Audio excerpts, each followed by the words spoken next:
2 दिनसम्म एमसिसी अध्ययन गरेँ। धेरैजसो देशका सम्झौता पटक पटक हेरेँ।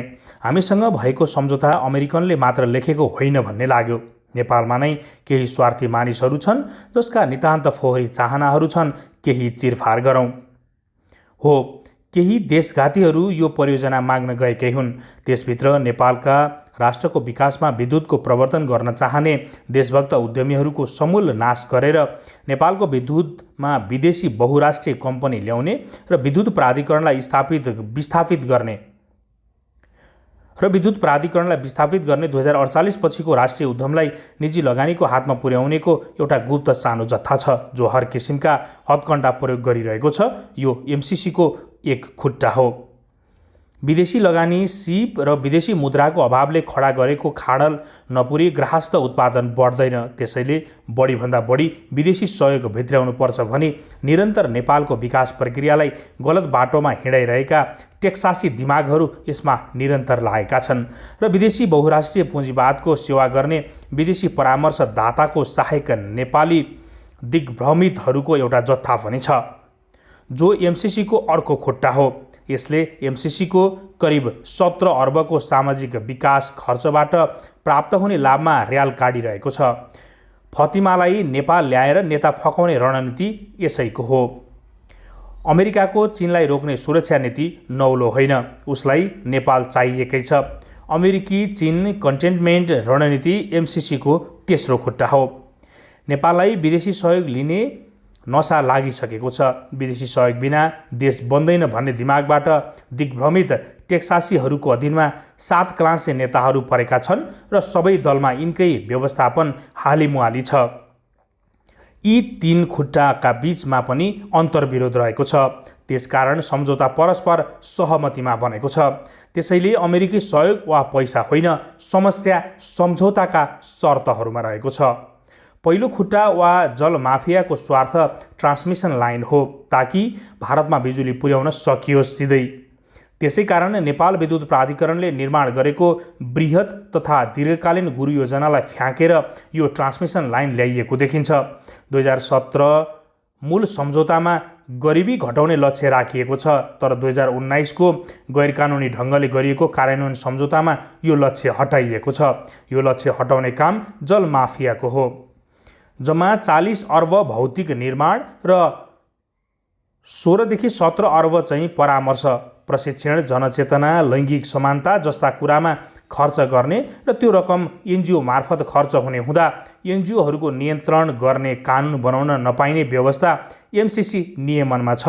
त्यसैले अमेरिकी कानुन नीति विरुद्ध अनुदान कोष खर्च गर्न नपाइने शर्त सम्झौतामा राखिएको छ। यो कथित विद्वान विकास प्रेमीको स्वार्थ हो वा लाभको पाटो। अब तेस्रो खुट्टा वा अमेरिकी सुरक्षा स्वार्थले केही विवादास्पद शर्तहरू थोपरेको छ जसले नेपालको कूटनैतिक सम्बन्ध, छिमेकीहरूसँगको परम्परागत सम्बन्ध र नेपालको सार्वभौम सत्तालाई नकारात्मक असर गर्दछ।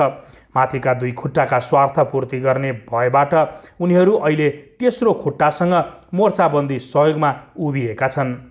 तेस्रो खुट्टाको स्वार्थ पूरा गर्न एमसिसी नेपाल सरकारको नियन्त्रणबाट अलग हुनुपर्छ। त्यसैले यो संस्थालाई सबै शक्तिशाली बनाई एमसिसीको अधीनमा राखिएको छ।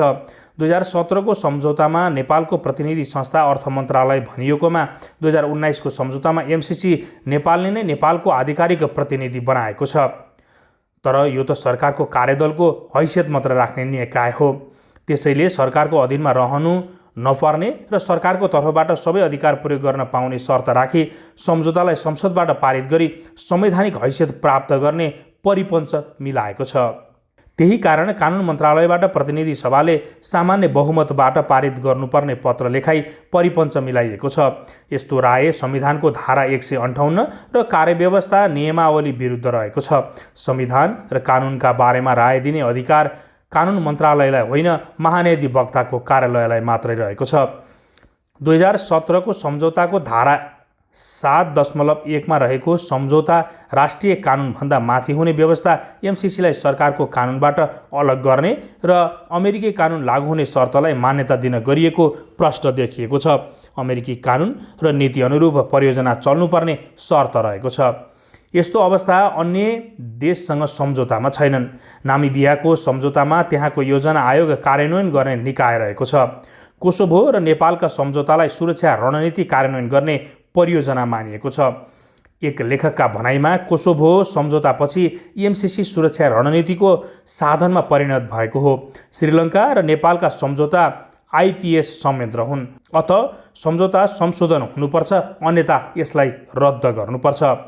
सुन्नमा आएअनुसार भारत यो सम्झौताको माध्यमबाट अमेरिकालाई टाउकोमा बस्न दिने पक्षमा छैन र चीन यसको विरोधमा उभिनेछ। यी शर्तलाई अस्वीकार नगर्दा काङ्ग्रेस र कम्युनिस्टको इतिहास कलङ्कित हुनेछ, अस्तित्व विलीन हुनेछ।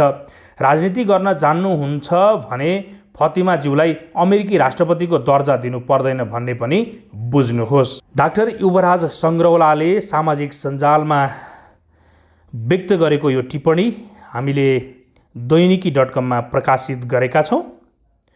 डाक्टर सङ्ग्रौला नेपाल सरकारको पूर्व महान्यायाधिवक्ता पनि हुनुहुन्छ।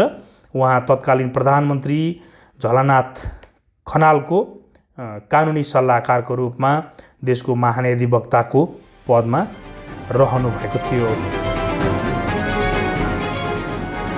तपाईको सूचनाको साथी दैनिकी.com